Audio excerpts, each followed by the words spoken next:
저는 원래 아파트를 별로 안 좋아하거든요. 좀 삭막하고 좀 닭장 같기도 하고, 아니 왜 그렇게 따닥따닥? 근데 요즘 한국의 아파트 어떤가요? 너무 쾌적하잖아요. 아이들 띄워놓기 좋고 사우나, 문화센터 이런 시설이 다 아파트 안에 있잖아요.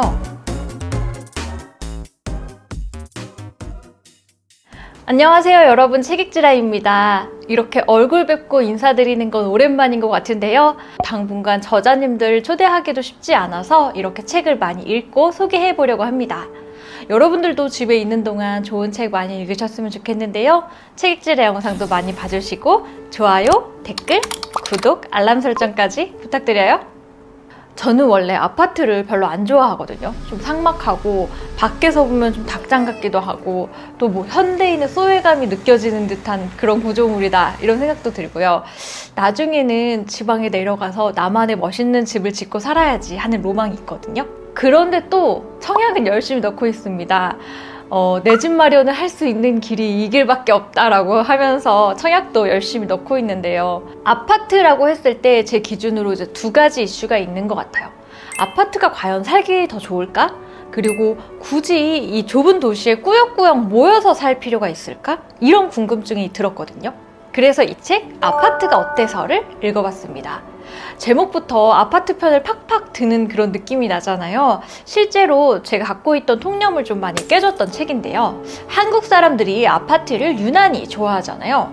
10년 전에 프랑스 지리학자가 아파트 공화국이라는 책을 내면서 서울의 아파트 유행이 붐으로 불고 또 그래서 서울을 하루살이 도시로 만들고 있다고 비판했대요. 사실 해외에서는 많은 경우에 아파트먼트는 좀 가난한 사람들이 살고 있는 사람들은 교외에 집을 지어서 마당도 있고 막 주차 공간도 넓고 이런 곳에 살잖아요. 특히 프랑스는 도심을 잘 개발 안 해서 도심에 있는 아파트먼트는 굉장히 오래되고 화재가 나서 인명사고도 많이 나고 그런 낙후된 지역을 생각하기 쉽죠. 그러니 한국 사람들이 아파트에 산다고 하면 아니 왜 그렇게 따닥따닥 안 좋은 환경에 살까? 이렇게 생각할 수 있을 것 같아요. 근데 요즘 한국의 아파트 어떤가요? 너무 쾌적하잖아요. 요즘은 아파트 단지 내 지상에는 차도 안 다니고 다 지하로 다니고 지상은 다 녹지로 꾸며져 있고 아이들 띄워놓기 좋고 뭐 사우나, 뭐 문화센터 이런 시설이 다 아파트 안에 있잖아요. 그리고 요즘 아파트는 세대당 주차가 1.4대 정도 지원이 된다고 합니다. 단독주택의 골목길들에 비하면 주차난도 없죠. 또 보통 주차장이 지하에 있다 보니까 비 와도 비 맞을 일 없이 차 탈 수 있죠. 그리고 위아래로 집들이 있다 보니까 난방비나 이런 효율도 훨씬 높다고 합니다. 특히 저자가 아파트를 설명하면서 강조하는 부분이 건폐율과 용적률이에요. 건폐율은 대지 대비 건물의 비율이고 용적률은 대지 대비 연면적의 비율이라고 합니다.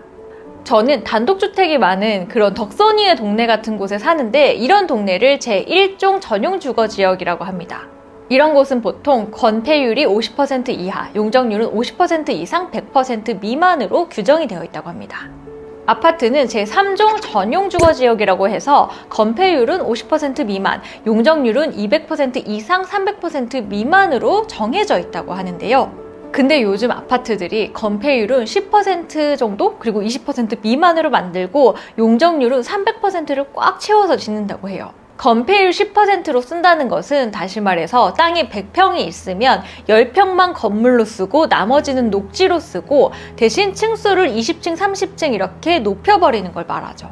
저는 사실 지금 빌라에 살고 있거든요. 망원동에 주택이 오밀조밀한 데 살고 있는데 이 동네를 걸어다니는 게 참 좋았어요. 뭐 약국도 있고 세탁소도 있고 걸어다니면 오밀조밀하게 붙어있는 골목길 구경하는 재미가 있는데요. 그런데 이 책에 따르면 이런 단독주택들의 경우 건폐율이 높기 때문에 이렇게 따닥따닥 붙어있는 거고 따닥따닥 붙어있다 보니까 서로 건너집, 앞집이 잘 들여다 보이기 쉽고 또 일조량이 충분하지 않은 그런 문제들이 생기는 거죠. 또 이런 문제도 있어요. 아파트와 단독주택 누가 더 환경에 영향을 많이 줄까요? 하버드 경제학과의 에드워드 글레이저 교수는 뉴욕에서 대중교통으로 출퇴근하는 사람이 교외에서 단독주택에 사는 사람보다 탄소를 덜 배출한다고 주장합니다. 교외에 단독주택에 사는 사람이 출퇴근할 때 운전하면서 2톤 그리고 전기 사용이나 주택 난방을 고려하면 연간 7톤까지 탄소를 더 배출한다고 하는데요. 그래서 콘크리트 벽에 둘러싸여 사는 것이 나무에 둘러싸여 사는 삶보다 더 친환경적이라고 말합니다. 저는 사실 그동안 왜 한국 사람들은 이렇게 삭막한 아파트를 좋아할까 좀 궁금했었거든요.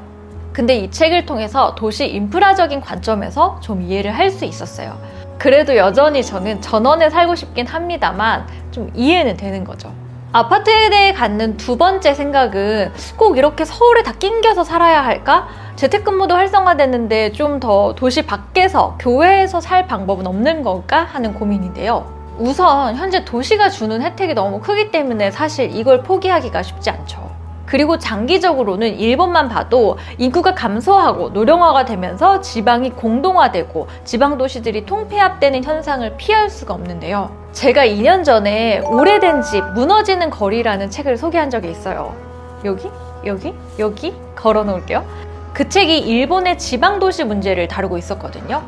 이 책의 양동신 저자도 유사한 이야기를 합니다. 결국 도시의 아파트 공급을 늘리고 도시 권역이 더 커져야 한다고 주장합니다. 서울은 더 거대한 메트로폴리탄이 되고 또 서울이 아닌 두 번째, 세 번째 지방도시의 거대화가 만들어질 수 있겠죠.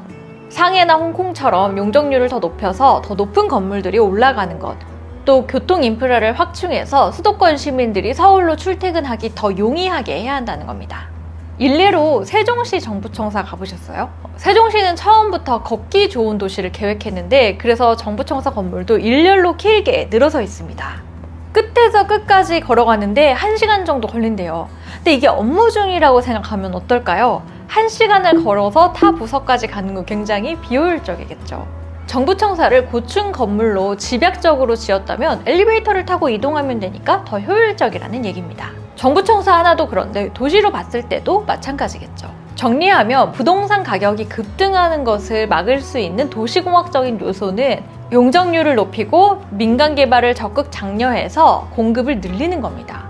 또 2시간씩 출근하는 경기도민들을 위해 수도권의 교통 인프라를 확충하는 것도 매우 중요합니다.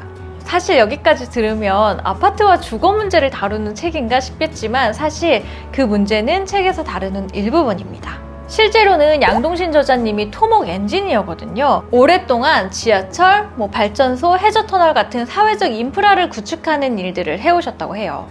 그러면서 겪는 도시 인프라의 중요성에 대해서 많은 사례를 들어 다루고 있어서 엄청 재밌는데요.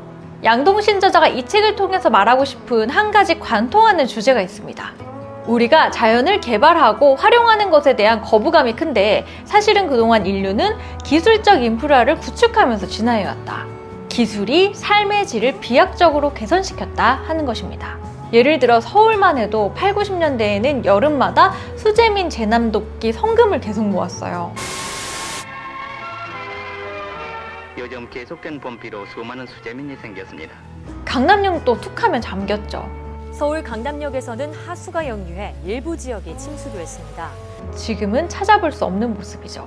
그런가 하면 1840년 이후에 의학적으로 가장 큰 발명이 상하수도 시설의 개선이라고 해요. 이게 백신의 발명이나 DNA의 발견보다 더 중요하다고 하는데요. 콘크리트 수도관이 생기면서 수인성 전염병이 줄어들었고 인류의 수명도 35년이나 늘어났다고 합니다. 또 책에서 소개하는 재미있는 사례들도 많은데요. 여러분들 겨울왕국에서 안나공주가 마지막에 어떻게 갈등을 극복하는지 기억하시나요?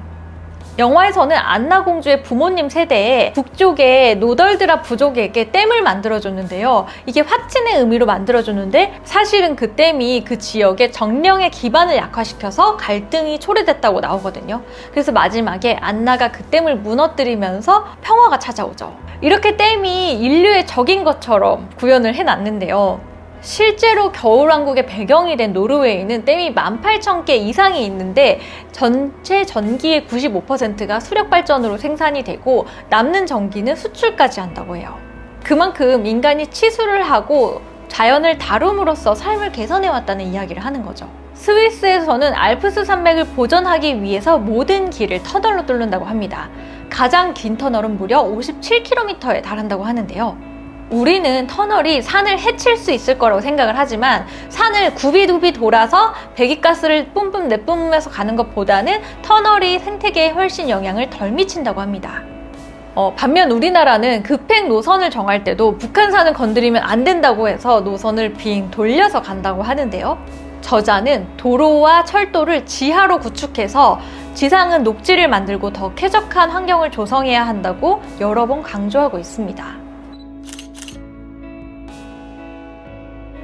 제가 요즘 강아지를 아침 저녁으로 산책시키는데 강아지가 흙만 보면 너무 좋아서 앞발로 막 파거든요.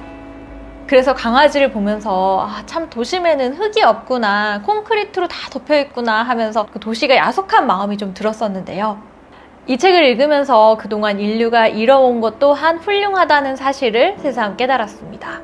책이 많은 주장을 하고 있어서 공감하는 부분도 있었고 다소 아닌 부분도 있었습니다. 사실 우리가 유튜브만 계속 보다 보면 내가 듣고 싶은 얘기만 계속해서 보여주잖아요. 근데 책은 그렇지 않은 것 같아요. 평소였으면 안 봤을 이야기도 들려줘서 저에게는 좀 통념을 깨는 그런 시간이었습니다.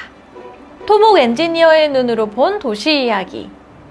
재미있는 이야기와 또 몰랐던 이야기가 많이 나오니까요. 도시에 관심 있는 분들은 한번 읽어보시면 좋을 것 같습니다. 아파트가 어때서? 입니다.